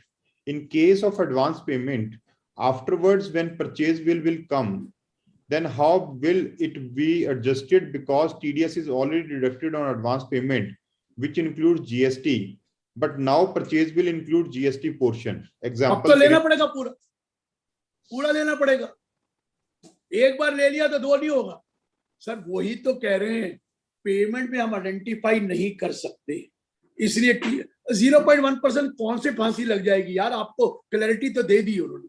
हाँ, बिल अगर पहले आ गया और बिल पे काटना है तो विदाउट उसके काटिए, लेकिन अगर पेमेंट पे काटना है, वो तो 2061H में भी लिखा है, इंक्लूसिव ऑफ जीएसटी पे ही, तो पेमेंट में पता ही नहीं है कितना जीएसटी है कितना कौन, यही तो क्लियर कर रहे हो, यही तो क्लियर कर रहे हो, मत दो पेमेंट पहले। सर ईशांत गुप्ता जी जम्मू टैक्स बार एसोसिएशन से पूछ रहे हैं, sir if proprietor has died and now his wife is the proprietor who is continuing the business after getting new GST and due to death of proprietor and transfer etc. In this case, for TDS and TCS provision, previously turnover of old GSTN in which the husband... Yes, लिखा हुआ है section में कि other section 78 subsection 2 में अगर succession otherwise on death होता है तो वो दोनों अलग अलग फर्में मानी जाती है। अगर सक्सेशन डेथ की वजह से हुआ है और लीगल एयर का हुआ है तो वो फर्म, पुराने लॉसेस भी कैरी फॉरवर्ड हो जाते हैं, पुराने लॉसेस उसके हस्बैंड के जो है वो कैरी फॉरवर्ड हो जाते हैं, ये लॉ में क्लियर है। Please ask him to read 78 subsection 2, उसमें लिखा सक्सेशन अदरवाइज ऑन डेथ, ये डेथ की वजह से सक्सेशन हुआ, इसलिए लॉसेस कैरी फॉरवर्ड भी हो जाते हैं और आपकी वो फर्म कंटिन्यू करती है in the eyes of the law. GST is a separate issue, GST में तो ब्रांच ट्रांसफर में भी जीएसटी है, income tax is a separate issue. आप इनकम टैक्स में जाइए, जीएसटी तो पागल कर देता है आदमी को कि वो तो हर चीज में जो आंखें बंद करके जीएसटी कर लो, लेकिन इनकम टैक्स कहता है जी नहीं, आपस में सेल नहीं होती, you should earn income from outside, but GST कहता है हमने तो ले लेना है क्योंकि स्टेट गवर्नमेंट और इन सेंट्रल गवर्नमेंट का रगड़ा है, इसलिए हो रहा है सर। इसलिए सर अगला क्वेश्चन नहीं, अगला सर एक दर्दे दिल बयान करा है सीए अंकुर गुप्ता जी ने कि why government is making it so complicated, it is really tough. ताकि आप लोगों को काम ज्यादा मिले सर, इसमें तो काम मिलेगा ना, जीएसटी का काम मिला, अब काम तो उसी को मिलेगा जो प्रोफेशनल है, तो कॉम्प्लिकेटेड नहीं है सर। मैं बताऊं, मैं मजाक में कहा है, हमारे जो महानुभाव है ना क्लाइंट, ये कुछ भी कर सकते हैं। 60,000 करोड़ रुपए का इनपुट क्रेडिट ले लिया बोगस बिल्स, हमने कहा था ले लो, 60,000 करोड़ रुपए का इनपुट क्रेडिट लिया बोगस बिल्स, तभी तो वो आ गया 271AA-D, तभी तो आ गया जीएसटी में भी कि भैया 100% पेनल्टी लग जाएगी इनकम टैक्स में, अगर आपने बिल जमा किया उसको भी लगेगी, जिसने बिल दिया बोगस उसको भी लगेगी, और जिसने दिल दिलवाया उसको भी लगेगी। करे क्या सरकार, क्या करे? जब गलत काम करने से हटेगा नहीं तो सरकार को तो कॉम्प्लिकेट करना ही रहेगा। ये चक्कर है, हम अभी सुधरे नहीं। मैं बार बार कह रहा हूं सबको, 360 डिग्री प्रोफाइल बन चुका है, सबकी इंफॉर्मेशन उनके पास है। इवन रीअसेसमेंट में भी 148 आके कह दिया है कि भैया अब ये सब कुछ पता है, हम आपकी इंक्वायरी करके आपको पहले अपॉर्चुनिटी देंगे। पहले तो पहले रीजन हम मांगते थे, अब तो कह रहे रीजन ये लो ना, आपने ये गलत काम किया हुआ है, बताओ। सर वक्त बदल गया है, पूरी इंफॉर्मेशन जो टीडीएस कटेगा डिविडेंड पे, अगर नहीं भी कटा तो भी पूरी इंफॉर्मेशन उनके पास है, क्या डिविडेंड आपको मिला, चाहे 10 रुपए मिला, 2 रुपए मिला, 50। पहले तो लोग भरते ही नहीं थे, हर एक किसको पता है टीडीएस कटा या नहीं। इवन सेविंग बैंक का इंटरेस्ट जिसमें टीडीएस नहीं कटा वो भी आपका है। अभी थोड़े दिनों में कैपिटल गेन जो होगा शॉर्ट स्टॉक मार्केट का, वो भी ऑटोमेटिकली आ जाएगा। डोनेशन तो आने ही जा रही है। और मैंने कहा संदीप जी थोड़े दिन रुक जाइए, वो कहेंगे आपकी रिटर्न तैयार है, साइन कर दो, हमें सब कुछ पता है। तो सिंप्लीफाई तो हो जाएगा ना, फिर तो सिंप्लीफाई तो कर दिया उन्होंने कि सारी चीजें आपकी पहले ही रिटर्न में डाल दे। सर ये एक्चुअली डाटा माइनिंग में यूज करते हैं, वो आपको डिटेक्ट करने के लिए यूज करते हैं। आपको correct, no other thing, correct. Sir हमारी तो इच्छा थी कि आप ही फाइनेंस मिनिस्टर अब चेंज हुए थे तो फाइनेंस मिनिस्टर आप बन जाते सर, हमारे लिए अच्छा हो जाता, दोनों तरफ के व्यूज आ जाते। प्रभु जी एक बात तो आपको बता दूं, मैं ना ही बोलना चाहता, कोई रिकॉर्डिंग ना हो जाए, मैंने सोचा था कोई ना कोई तो चेंज होगा।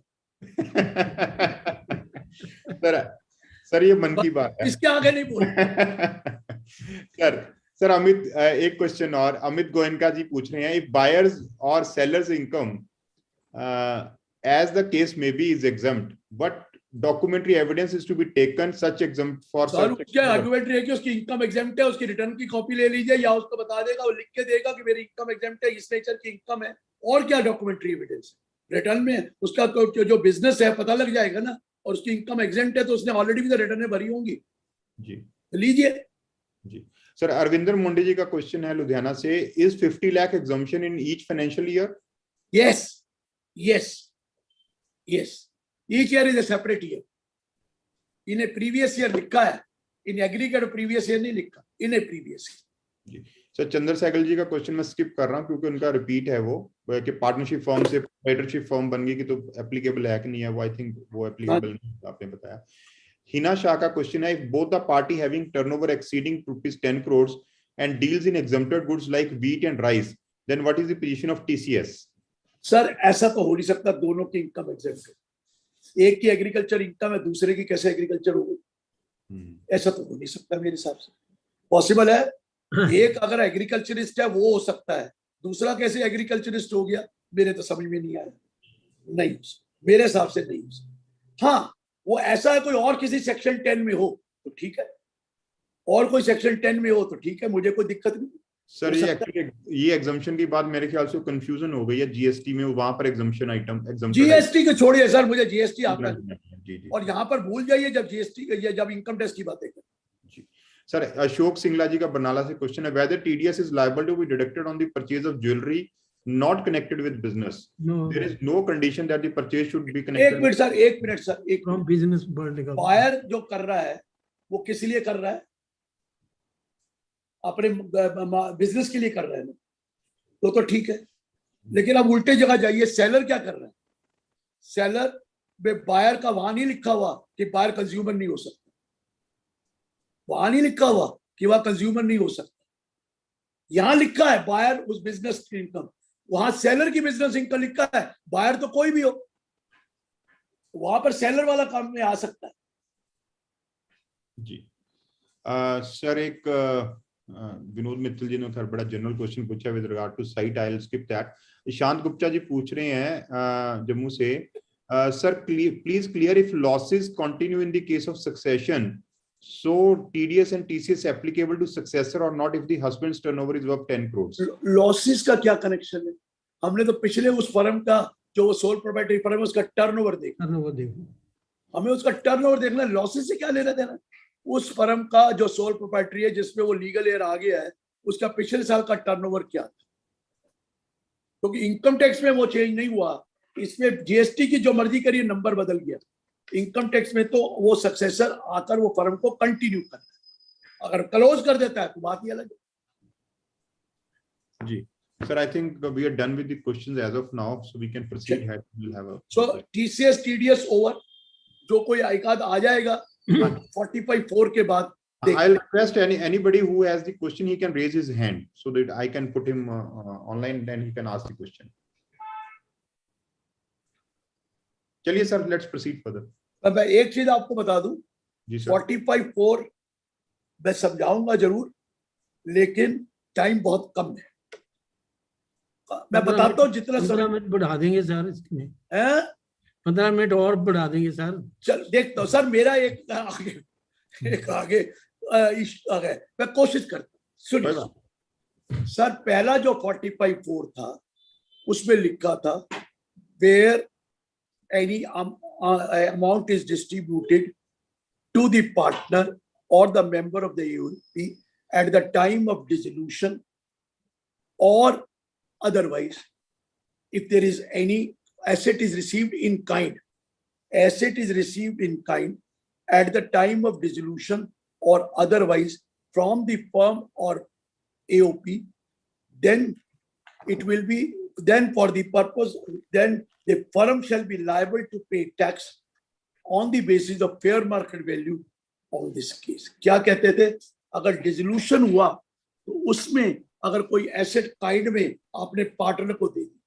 एसेट काइंड में दे दी, तो हम कहते थे एसेट इस तरह बिक गई है, तो इस केस में फर्म को उस एसेट पे टैक्स देना है, market value minus it's index cost और इट्स कॉस्ट, अगर वो शॉर्ट टर्म है तो कॉस्ट, अगर लॉन्ग टर्म है तो इंडेक्स कॉस्ट करके टैक्स देना। अब उसमें दो प्रॉब्लम, एक लिखता है where an asset is transferred by the firm to the partner।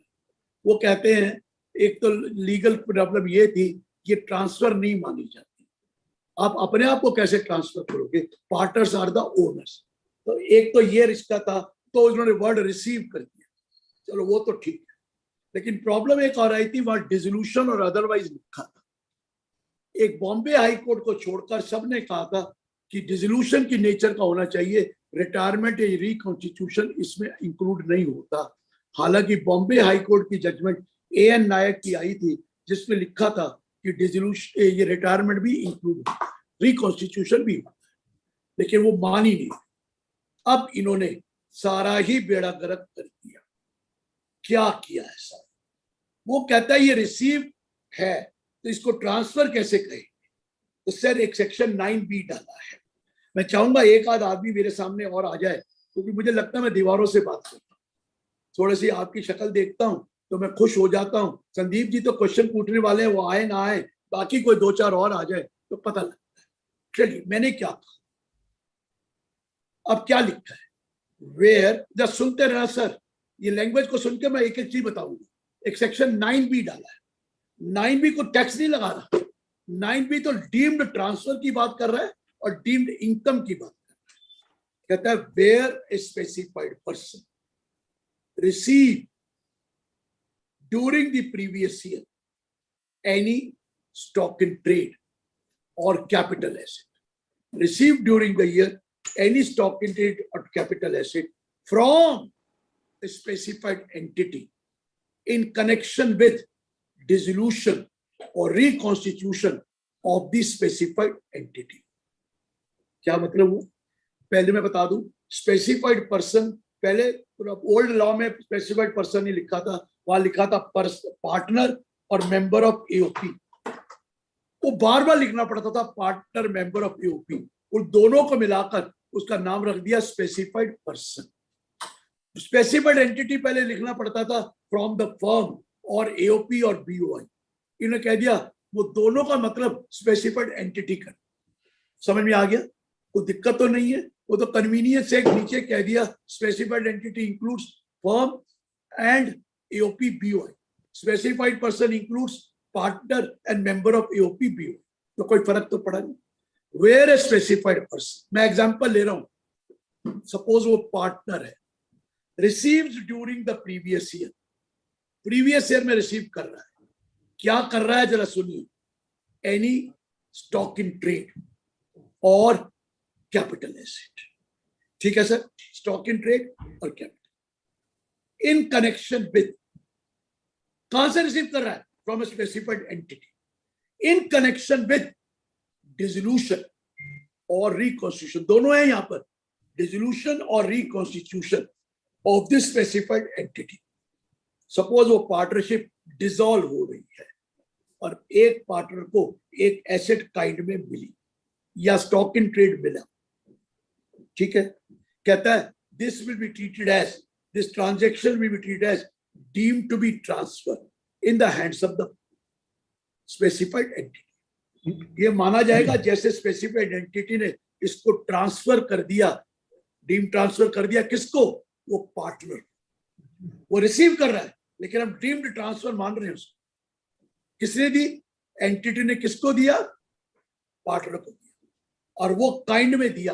क्या दिया, asset in kind, capital asset या स्टॉक इन, कहता है डीम्ड ट्रांसफर. अगले पैरे में कहता है सच डीम्ड प्रॉफिट और gain from the transfer, deemed transfer of such stock in trade और capital asset shall be deemed to be income chargeable to income tax. वो कहता है जब इसका प्रॉफिट आएगा वो चार्जेबल टू इनकम टैक्स होगा under the head business and profession in case of stock in trade और under the head capital gain in the case of capital asset and chargeable to tax in the hands of the firm. Firm के हाथ में tax in the hands of the firm. And for the purpose of computing business income or capital gain, we will have to take the fair market value of that stock in trade or capital. ये section 9 ने यहाँ tax नहीं किया है. यहाँ दो चीजें बताई कि ये डीम्ड ट्रांसफर है और डीम्ड चार्जेबल टू टैक्स है. कहाँ टैक्स होगा उसने कह दिया बिजनेस हेड में या कैपिटल गेन. उन्हें यहाँ नहीं कहा कि यहाँ टैक्स हो. तो लीजिए एक एग्जांपल दे, मैं डिसोल्यूशन दूंगा, रिकॉन्स्टिट्यूशन बाद में. सुना सर एक फर्म में डिसॉल्व हो गई. जब फर्म डिसॉल्व हुई तो फर्म के एक पार्टनर को एक स्टॉक इन ट्रेड दे दिया गया जिसकी कॉस्ट 2 लाख थी और उसकी मार्केट वैल्यू 2.5 लाख. पार्टनर को क्या दिया, एक तो इन्वेंट्री दे दी, स्टॉक दे दिया, और दूसरा एक कैपिटल एसेट दे दी. चलो मैं लॉन्ग टर्म ले लेता हूं, लैंड दे दी, 3 साल 2 साल से ज्यादा लैंड दे दी उसको पार्टनर को, और उसकी fair market value, stamp duty value 60 lakh है और बुक वैल्यू सिर्फ 10 लाख. अब जरा ध्यान से सुन, कहता है क्योंकि पार्टनर को एसेट मिली है और स्टॉक इन ट्रेड मिला है at the time of dissolution, तो ये डीम्ड ट्रांसफर है. हमने इसको ट्रांसफर मान लिया, डीम्ड है तो मानना पड़ेगा, ट्रांसफर तो हो गई. अब ये जो प्रॉफिट आएगा और gain from the transfer of deemed transfer of such asset, जो स्टॉक इन ट्रेड है या कैपिटल एसेट है, वो रिस्पेक्टिव हेड में टैक्स. सर पहले बिजनेस में जाइए, किसके हाथ में टैक्स होगा, फर्म के हाथ में होगा, पार्टनर के हाथ में नहीं होगा. कौशल जी मैंने 2 लाख का स्टॉक दे दिया था आपको, आप मेरी फर्म में पार्टनर थे, आप रिजॉल्व 2 लाख, लेकिन मार्केट वैल्यू कितनी है, 2.5 लाख.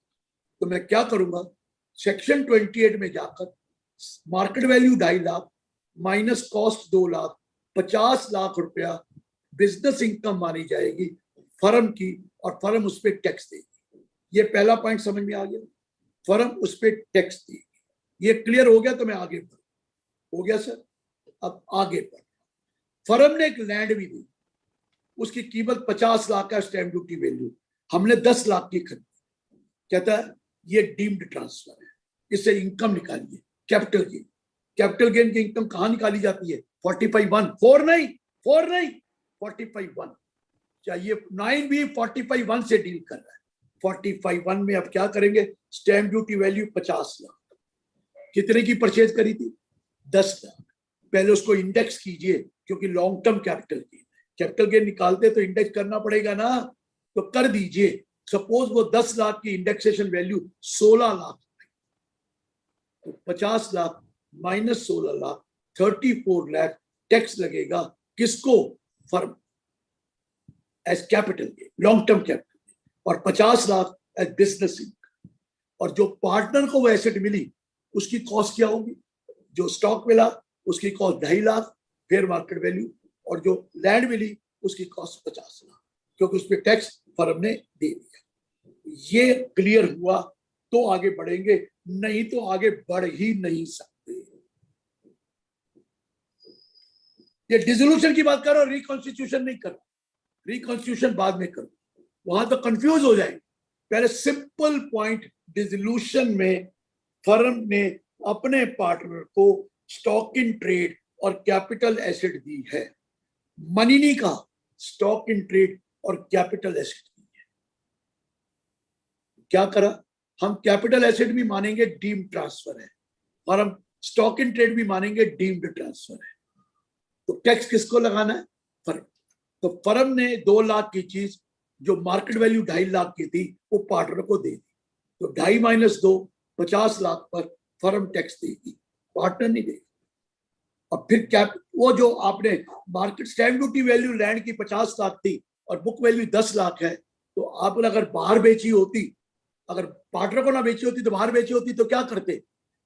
45(1) में निकाले, तो समझिए बाहर ही बेची है तो पार्टनर को बेची बाहर, तो निकाल लीजिए।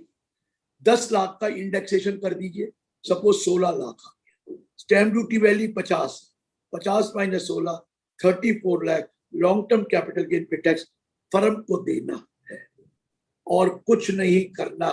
डिसोल्यूशन में और कुछ नहीं करना, डिसोल्यूशन में 45(4) नहीं लगेगा, ये ध्यान रखिए, 45(4) नहीं लगेगा। इतना क्लियर हो गया तो मैं आगे बढ़ूं। अगर यहां पर कोई इशू है तो जरूर पूछिए, मैंने बहुत सिंप्लीफाई करके आपको बताया है। ये सोच लीजिए जो पार्टनर को दे रहे हैं वो फर्म जैसे आउटसाइडर को देती है वैसे पार्टनर को दे रही है, और इसलिए फर्म को टैक्स पड़ गया, स्टॉक के ऊपर भी और कैपिटल गेन भी पड़ गया, कैपिटल एसेट को, क्योंकि आप पार्टनर को अलग समझिए, फर्म से अलग समझिए। ये क्लियर हो गया। 9B read with 28, read with 45(1). ये रेड विद है, 9B में कोई टैक्स नहीं लगना, टैक्स तो बिजनेस कैपिटल में लगना है या कैपिटल गेन में लगना है, लेकिन वहां उसको डीम्ड ट्रांसफर कह दिया, वहां पे कह दिया प्रॉफिट जो टैक्सेबल होगा वो बिजनेस में या कैपिटल गेन में होगा, और वहां ये कह दिया फेयर मार्केट वैल्यू से निकालना है, लेकिन निकाला तो सेक्शन 28 में और 45(1) में। ये क्लियर हो गया सर? कोई इसके ऊपर क्वेश्चन है? नहीं तो मैं आगे बढ़ूंगा तो इतना कंफ्यूज हो जाएंगे, तो इसलिए मैं जरा हाथ से विनती कर रहा हूं कि पहले पूछ लीजिए, इसमें नहीं समझ में आया तो मैं पढ़ूंगा। आ गया क्या? 45(4) नहीं लगना। सर एक मिस्टर वीके जी इनका क्वेश्चन है सर, वीके जी आईफोन सर आप अनम्यूट कर लीजिए, उन्होंने हैंड रेज करा है sir, I will ask that question. Hello. हाँ जी, हाँ जी सर। सर मेरा क्वेश्चन, नमस्कार सर, मेरा क्वेश्चन ये है, अगर कोई एसेट सपोज लैंड ही है जो 10 साल पहले 3 पार्टनर्स थे, तीनों ने अपने नाम पे 1/3 ईच ली थी, उन्होंने एज कैपिटल इंट्रोड्यूस की थी, उनके पर्सनल नाम पे थी, लेकिन हमने उसका कैपिटल का। प्लीज यहीं पर रुक जाइए। हाँ जी, हाँ जी। Once it comes to the firm, it belongs to the firm. Okay कोई पर्सन नहीं होती फिर वो, ओके जी, चाहे ओके, रजिस्ट्री कराई ना कराई, वो फर्म की टोटल लैंड है। Right sir, right. अभी वो वो- अगर फर्म डिसॉल्व होती है तो अगर वो अपने पार्टनर्स अपने नाम डाल के ले जाते हैं वापस, नाम तो ये जमाने चलेगा नाम डालना। व्हाट डू मीन बाय नाम डालना? वो एक प्रकार से सेल मानी जाएगी partner. Right sir, right sir, ये बस नाम डालने वाली बात नहीं करना मेरे से। अगर तीनों पार्टनर है तो तीनों की सेल मानी जाएगी। ठीक है सर, ठीक। तब तीनों वो हम कर चुके, वो खत्म हो गया। आज क्या है मैं वो बता। पर वो रिस्पेक्टिव हैंड में टैक्स दे रहे हैं, कैपिटल गेन दे रहे हैं। दे कौन रहा है? फर्म अगर देगी। वो, ओके ठीक है जी, आगे ठीक सर। चलें? हाँ जी सर, हाँ जी, थैंक यू सर। सर एक क्वेश्चन आया विनोद मित्तल जी का बठिंडा से, in which year the taxes to be paid when the In firm the year in which it is received by the specified person. जब पार्टनर को मिली, जब डिसॉल्व हुआ पार्टनर को मिली। अब मेरे पास एक सवाल कोई पूछा तो मैंने 2 मिनट देखा और मैंने बंद कर दिया। सर अगर फेयर मार्केट वैल्यू बुक्स में फर्नीचर की 20,000 है and at that price only एक पार्टनर को वो दे देते उसकी हैं, फेयर मार्केट वैल्यू जो है वो होगा, नहीं तो कैपिटल गेन लगेगा ही नहीं, और वो तो वैसे भी शॉर्ट टर्म कैपिटल गेन होगा, हाँ लॉन्ग शॉर्ट कैसे हो टर्म, जाएगा? but then you have to show it into the return of the partnership, showing that there is no capital gain. You have to show it. Obviously यार, आप ये भी तो हो सकता है इंडेक्सेशन होकर ज्यादा हो जाए और स्टैंप ड्यूटी वैल्यू कम हो, ऐसा भी तो हो सकता है। Yes sir. तो उसमें लॉस आएगा नहीं फर्म को, capital Thank gain you, sir. Include loss. Thank you. हम Thank क्या मना कर रहे हैं, हम नहीं कह रहे। हम सोचिए कि जैसे आपने बाहर बेच दी, वो मेरा पार्टनर नहीं है, मैंने बाहर बेची है, इस तरीके से करो। क्लियर है Yes. सर? Yes sir. आप उस लोजे से सुनेंगे, पर ये डिसोल्यूशन की बात हो रही है, अभी रिकॉन्स्टिट्यूशन नहीं है, ठीक है। लेकिन 40 सर 9B में रिकॉन्स्टिट्यूशन भी लिखा है, अभी करेंगे। अब एक 45(4) में आया, वो क्या कहता है, where a specified person received during the previous year from the specified entity any money or capital asset in connection with reconstitution of the firm। यहां पर रिकॉन्स्टिट्यूशन है तो 45(4) लगेगा, लेकिन रिकॉन्स्टिट्यूशन में दोनों सेक्शन लगेंगे, 9B भी और 45(4) भी। अगर सिर्फ डिसोल्यूशन है तो 9B रेड विद 28 एंड 45(1) लगना है। लेकिन अगर रिकॉन्स्टिट्यूशन है, रिटायरमेंट है, या कोई रिटायर नहीं हुआ, सारों ने अपना प्रॉफिट शेयरिंग रेशो बदल लिया, तो भी रिकॉन्स्टिट्यूशन माना जाता है। कोई रिटायर हो गया, कुछ नए आ गए, तो भी रिकॉन्स्टिट्यूशन माना जाता है। हमें तो ये बताना है जो बाहर जा रहा है उसको क्या मिला। अगर उसको कुछ नहीं मिला तो हम कोई बातें थोड़ी कर रहे, उसको क्या मिला, कहते हैं जी उसको हमने दे दी मनी और कैपिटल एसेट, दो चीजें दी, मनी और कैपिटल एसेट। अच्छा दे दी, हाँ, तो हम कहेंगे ये ट्रांसफर मानी जाएगी और इसमें टैक्स देगा कौन, फर्म। सर फर्म टैक्स देगी, हालांकि मिल किसको रहा है, पार्टनर। लेकिन कहता कैपिटल गेन निकालना कैसे है, पहले वो तो बताओ, क्योंकि ये तो मैं उसको एसेट दे रहा हूं और आपने 9B तो लगा दिया है, वहां पे टैक्स तो ले रहे हो फिर से रिकॉन्स्टिट्यूशन में। कहता रुक लो यार मेरे भाई, मैं बताता हूं। A = B + C - D। A का मतलब है कैपिटल गेन, B का मतलब है जितनी मनी मिली, और C का मतलब है जितनी value, fair market value asset. उन दोनों को ऐड करके आपकी कैपिटल कितनी थी आउटस्टैंडिंग, वो लेस कर दीजिए, जो डिफरेंस आएगा वो कैपिटल गेन बनेगा। अब मैं यहीं पर रुके ना, एक बड़ी सिंपल सी एग्जांपल लेता हूं और जरा ध्यान से सुन, प्लीज जरा ध्यान से सुन। 3 पार्टनर है, अच्छा A, चलो B, मैं बनवा C। लूंगा, कोई गल नहीं, बनूंगा मैं तेरी मां नहीं। सर म्यूट कर लो ना। 3 पार्टनर है A, B, C, equal ratio है। C रिटायर हो रहा है और कौशल जी C को आपने एक लैंड दे दी जिसकी stamp duty value 80 lakh. C को क्या दी, 80 लाख। हालांकि ABC का जो कैपिटल है वो 20 लाख रुपया टोटल है। 20 लाख ही है, A का भी, B का भी, C का भी। अलग अलग भी हो सकता है, क्योंकि मैं सिंप्लीफाई करके समझाने के लिए मैं भूल ना जाऊं, मैं C का 20 लाख ले रहा हूं कैपिटल और 80 लाख की एसेट उसको दे दी, साथ में मनी भी दे दी 10 लाख। तो टोटल पैसे कितने मिले उसको, 90 लाख। ठीक है सर, 90 लाख मिले। लेकिन रुकिए पहले भूल जाइए 45(4) है ही नहीं, 45(4) भूल जाइए। 9B में आइए, 9B में रिकॉन्स्टिट्यूशन है, हाँ जी हाँ है सर है।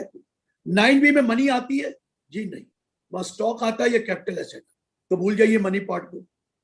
एसेट आई कितने की बोली मैंने, 80 लाख। सर 80 लाख की बोली थी, ठीक है सर।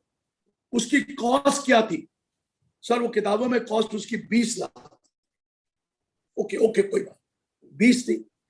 अब 9B में लिखा है जब एसेट दोगे तो आपको इंडेक्स करना है, क्योंकि अगर लॉन्ग टर्म है तो मैंने 20 लाख को इंडेक्स करा, तो सपोज कीजिए 40 लाख हो गया।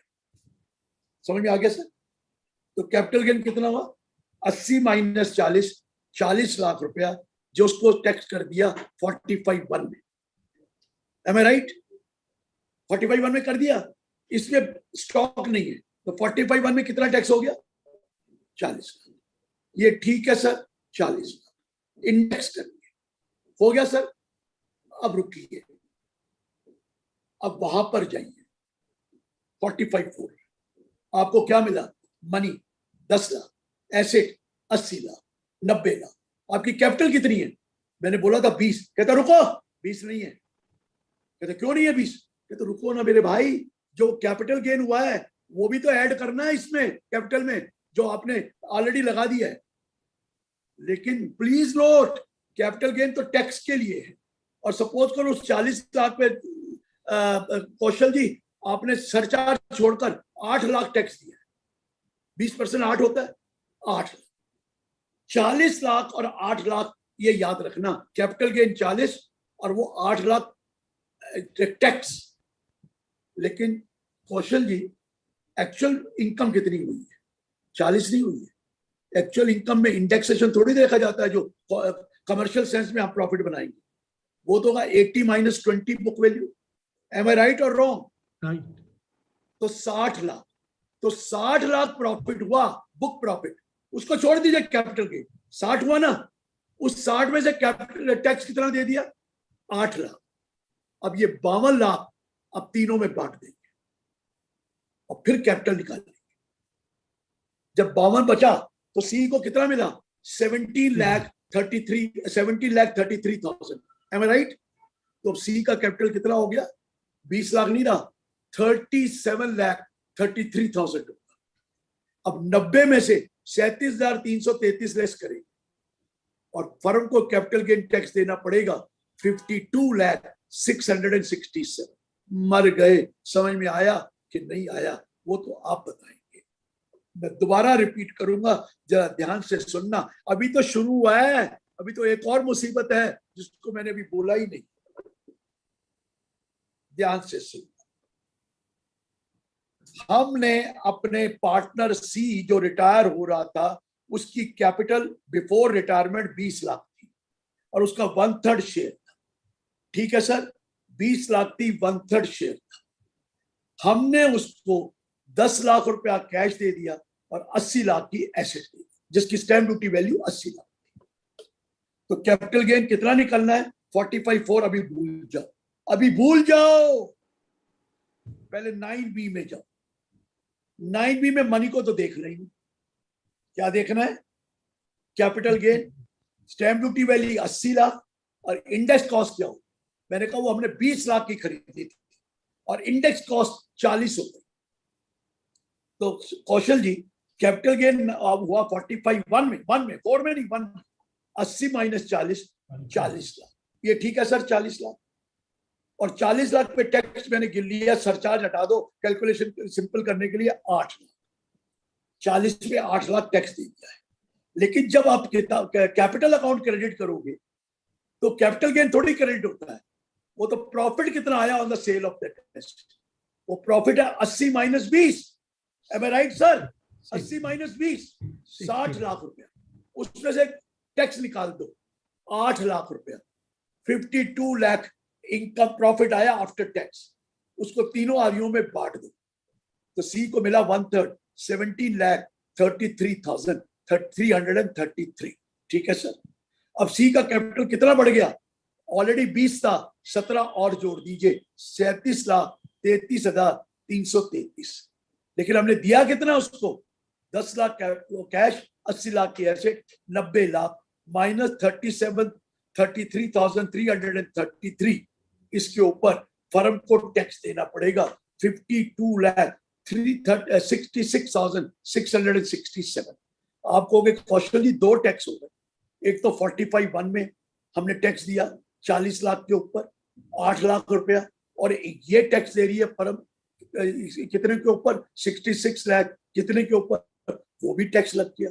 ये तो डबल मार पड़ गई। कहता है इंतजार करो ना, मार डबल पड़ी है ना। लेकिन जो टैक्स दिया है 45(4) में, जो आपको 45(4) में टैक्स लगा है, उसका टैक्स का जितना भी कैपिटल एसेट एट्रीब्यूट हो रही है, वो जो अमाउंट है वो आप एलोकेट कर दो बाकी एसेट में फ्यूचर की, और उसकी कॉस्ट मांगो।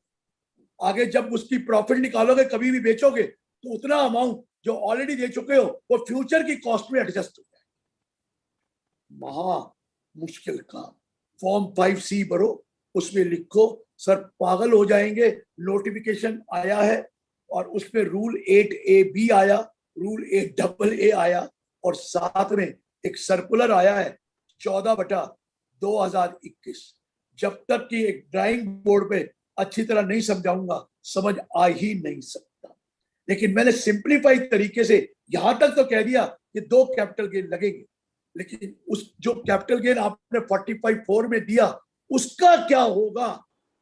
उसका वही होगा कि फ्यूचर एसेट में उसको हम एडजस्ट कर देंगे ताकि आपको दोबारा ना देना पड़े, उसकी इनकम, उसकी कीमत बढ़ा देंगे जो जो जो आपके पास एग्जिस्टिंग एसेट है। लेकिन उसको एलोकेट कैसे करेंगे ना ही पूछो तो अच्छा है। वो एलोकेट करते हुए कहता है उन एसेट को भी फेयर मार्केट वैल्यू निकालो, उन सभी एसेट की जो दी नहीं है, और फिर प्रोपोर्शनेटली करो। और मेरे भाई मेरे को रहम कर। वो कहता है रहम तेरे पे करना ही नहीं है, तेरे को तो पागल बनाना ही बनाना है, कर ले जो तूने करना। तो ये वाला उन्होंने कहा है 48(3) में वो कॉस्ट एलोकेट हो जाएगी और वो फ्यूचर जो आपकी एसेट है उसमें वो कॉस्ट एलोकेट करके आपको खर्चा मिल जाएगा। समझ में आया सर?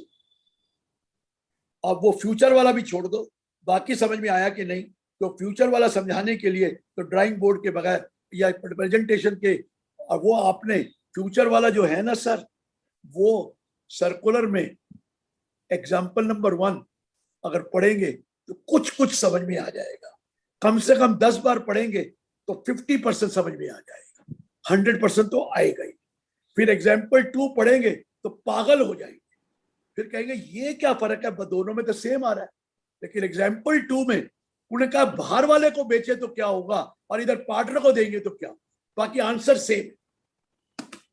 तो लोग, मैंने तो एक रात लगा दी एग्जाम्पल 1 और 2 को समझने, हर बार वो मिस हो जाता। बाद में समझ आई एक पार्टनर को दिया है, दूसरा बाहर बेचा है, इतना ही फर्क, बाकी वो एग्जाम्पल आपके सामने है। तो ये पढ़ना फिर मेरे से डिस्कस करना, नहीं तो ये आसान काम नहीं। तो लीजिए अब सवाल पूछिए जी। सर अश्विन जी का क्वेश्चन है, retire partner can take the value of stock in trade and land value ₹34 lakhs in his books, can he take the value? Yes retired partner की कॉस्ट वही हो गई। रिटायर्ड पार्टनर की कॉस्ट हुई जो stamp duty value है और market value है, वही रिटायर्ड पार्टनर की कॉस्ट। वो तो चला गया ना यहाँ से, वो तो उसकी कॉस्ट हो गई पर्सनल, जो करे वो उसकी मर्जी है। जब बेचेगा तो उसको उसका बेनिफिट मिल जाएगा उस कॉस्ट का। जी सर, विनोद मित्तल जी का क्वेश्चन है, in case there are 2 partner and 1 is retired, whether tax is payable? It is dissolved the moment one retires the firm is dissolved. तो उसमें 45(4) नहीं लगेगा, ओनली 9B वो लगेगा। ये 2 पार्टनर और एक आदमी रिटायर हो गए तो पार्टनरशिप फर्म कहाँ रही सर? वो तो डिसोल्यूशन हो गई। अगर एक पार्टनर डेथ हो गई और 2 ही पार्टनर थे, एक की डेथ हो गई तो भी डिसोल्यूशन मानी जाती है। वो रिटायरमेंट नहीं है, डिसोल्यूशन है। अगर वो डेथ हो गई तो डिसोल्यूशन है। अगर 2 पार्टनर में एक चला गया, पहले एडमिट करिए फिर रिटायर हो तो बात अलग। पहले एडमिट करिए फिर रिटायर हो, फिर तो बात अलग हो गई। फिर तो दोनों सेक्शन लगेंगे, 9B read with 28 and 45(1) and also 45(4). मोहित सोई जी का क्वेश्चन है, चार्टर्ड अकाउंटेंट है, sir what will be the cost of land in the hands of partner? बोल दिया स्टैम्प ड्यूटी वैल्यू, ये तो 3 बार बोला stamp duty value. Sir mister Kajla wants to ask a question, mister Rakesh Kajla sir हमारे senior member हैं पटियाला से। काजला जी आप अनम्यूट कर लीजिए अपने आप को प्लीज। नमस्कार आहूजा जी। हाँ नमस्कार जी, जैसे हाँ सर, जैसे अभी आपने कहा भी जो वैल्यू आएगी, जो बैलेंस एसेट्स रह जाएंगी उसमें अपोर्शन कर देंगे हम। हाँ जी सर। हाँ सर, जो एसेट्स हैं अगर उनके पास, फर्म के पास स्टॉक के अलावा कोई और कैपिटल एसेट नहीं रहती खास, तो सर उसका फिर कैसे प्रोपोर्शनेट करेंगे सर? आप कह रहे हैं सारी एसेट बांट दी तो फर्म में क्या रह गया? जी सर, स्टॉक या उसके अलावा कुछ तो रहा। स्टॉक में तो करना ही नहीं है, एलोकेट तो एसेट में करना है, कैपिटल एसेट में। हाँ, सर यही क्वेरी थी। फिर उसके अलावा तो फिर कुछ नहीं, उसको एसेट्स को किस में बढ़ाएंगे हम, ये मेरी क्वेरी थी। सर तो फिर वो करंट एसेट में ही लेस कर दी, ओके वो सर, कॉस्ट करंट एसेट से ही लेस हो जाएगी, क्योंकि और कोई एसेट नहीं है ना, तो आपकी ठीक जो है जी। करंट दिया ना उसी में कॉस्ट मान ली जाएगी, वो कैपिटल गेन। 2 बार टैक्स थोड़ी ले लेंगे हम, कहीं तो दो। तो क्या ठीक करेंगे, है। वो जो कैपिटल गेन आपने दिया हुआ है ना, और ये जो कैपिटल गेन लगा, जो डिफरेंस, वो करंट में कॉस्ट मान ली जाएगी, उस ठीक है एसेट की सर। कॉस्ट मान ली जाएगी फॉर पर्पज ऑफ 45(4). ये ओनली जी for sir, purpose of 45(4), not for 50B। ठीक है sir, thank you sir. Sir एक क्वेश्चन आया है मिस्टर के सिंगला जी, हमारे सीनियर मेंबर पटियाला से। He says if any partner expires and his legal heirs are paid any money on revaluation of capital assets or stock in trade, in that case is there any tax liability in the hands sir of? क्यों नहीं है, ये गलत सवाल है, ये मेरे को उन्होंने मेरे को भेजा भी था। हाँ अप टू सर, द ये डेट भेजा। ऑफ डेथ डिजीज को टैक्स लगता है। अगर जब मर गया तो up to the date of death तो सारी इनकम डिजीज की है, लीगल एयर की थोड़ी है। लीगल एयर को दी जाती है तो डिजीज की। अरे 2 रिटर्न जाती है, up to the date of death अलग होती है और बाकी लीगल एयर की रिटर्न अलग होती है। तो डिजीज का है वो पैसा, उसमें क्या मतलब है देना, वो मरा हुआ थोड़ी आके लेके जाएगा, देना तो लीगल एयर को ही पड़ेगा। लेकिन वो इनकम किसकी है, डिजीज की है सर। डेथ कब की, डिजीज तक कैपिटल गेन तो फर्म ने देना है, लेकिन वो एसेट डिजीज को मिल रही है, ना कि लीगल एयर। लीगल एयर ने थोड़ी टैक्स देना है, फर्म ने देना है। टैक्स फर्म ने देना है मेरे भाई, लीगल एयर थोड़ी को दे रहा है, रिसिपिएंट तो नहीं दे रहा। इवन पार्टनर जो रिटायर हो रहा है वो भी नहीं दे रहा, वो तो फर्म दे रही है दोनों केस में, तो इसलिए कोई दिक्कत नहीं। सर दूसरा क्वेश्चन उन्हीं का है, where a firm is dissolved and one of the partners takes over the business, I feel बात तो एक ही है, वो 9B लगेगा, 45(4) नहीं लगेगा। sir he says I think it will be a case of succession under section 170। उससे क्या फर्क पड़ता है, सक्सेशन है तो। जी succession is not a thing, succession तो क्या हो गया, तो 2 टैक्स लगेंगे ना, एक अप टू द डेट वो रिटर्न होगी, एक उसके बाद की रिटर्न होगी। सर 2 रिटर्न है ना, सक्सेशन में तो ये लिखा है till the date of death 1 return, after the date of death 2nd return, up to the date of death में जो उसको मिला वो टैक्स लगेगा, जो उस डिजीज पार्टनर को मिला। हम इसको थोड़ी कह रहे हैं डिजीज पार्टनर को क्या मिला। सर मैं नेक्स्ट क्वेश्चन पे जाऊंगा अब। This has come from Ashok Singla ji. For a single transaction that is distributing the capital assets to partner due to reconstitution of a firm, 2 provisions on the same sir मैं बता दूं, बड़ा सिंपल बता दूं, अगर किसी पार्टनर को कुछ दिया नहीं है, सिर्फ रिकॉन्स्टिट्यूशन किया है, तो कुछ भी नहीं होगा। अरे रिसीव करोगे तभी तो होगा भाई। कोई पार्टनर रिसीव करेगा क्या स्टॉक, क्या कैपिटल एसेट, क्या मनी है, सिर्फ कैपिटल रेशियो चेंज करी, लिया दिया कुछ नहीं, तो फिर किस बात का टैक्स यार, फिर किस बात का टैक्स। जब पार्टनर ने रिसीव ही कुछ नहीं किया, शेयर प्रॉफिट बदले हैं, रिसीव कुछ नहीं किया। और एक और बात, अगर पार्टनर रिटायर हो रहा है, जितना कैपिटल है उतना ही दिया जा रहा है, तो फिर भी कुछ नहीं होना।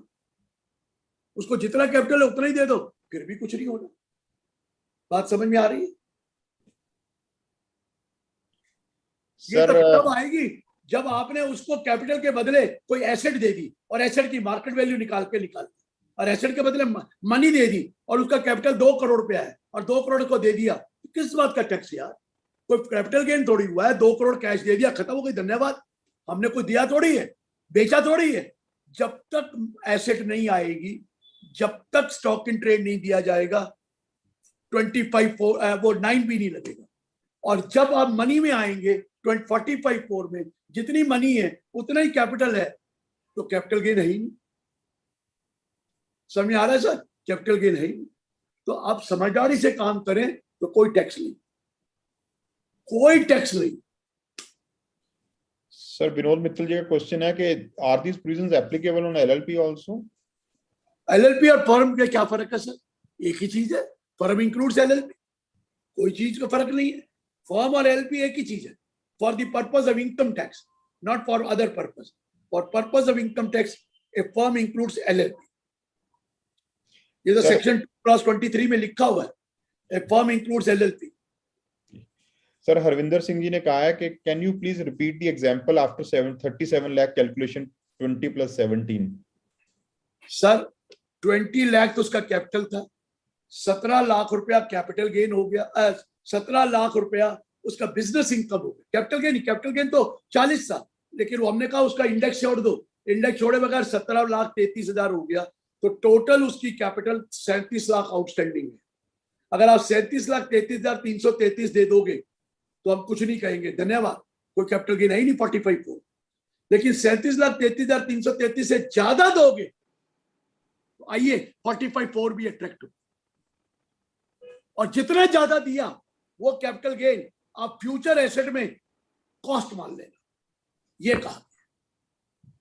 अगर आपने 20 लाख प्लस 17,33,033 कर दिया, वो 9 भी तो लग गया, वो कैपिटल गेन तो हो गया जो हमने निकाला 40 लाख, जिसपे टैक्स दिया 8 लाख, छोड़ दो।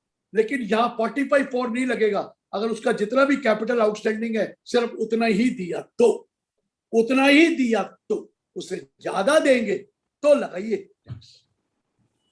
सर मोहित सोही जी पूछ रहे हैं whether section 56(2)(10 applicable on the transfer of land to partner. Sir क्यों होगा, फेयर मार्केट वैल्यू पे तो दे रहा है, फर्म तो फेयर मार्केट वैल्यू पे टैक्स दे रही है, तो 56(2)(10 कहां से आ जाएगा? फर्म किस वैल्यू पे दे रही है टैक्स? फेयर मार्केट वैल्यू पे, तो 56(2)(10 आएगा ही, तो उसकी तो कॉस्ट मानी जा रही है फेयर मार्केट वैल्यू। जी नहीं,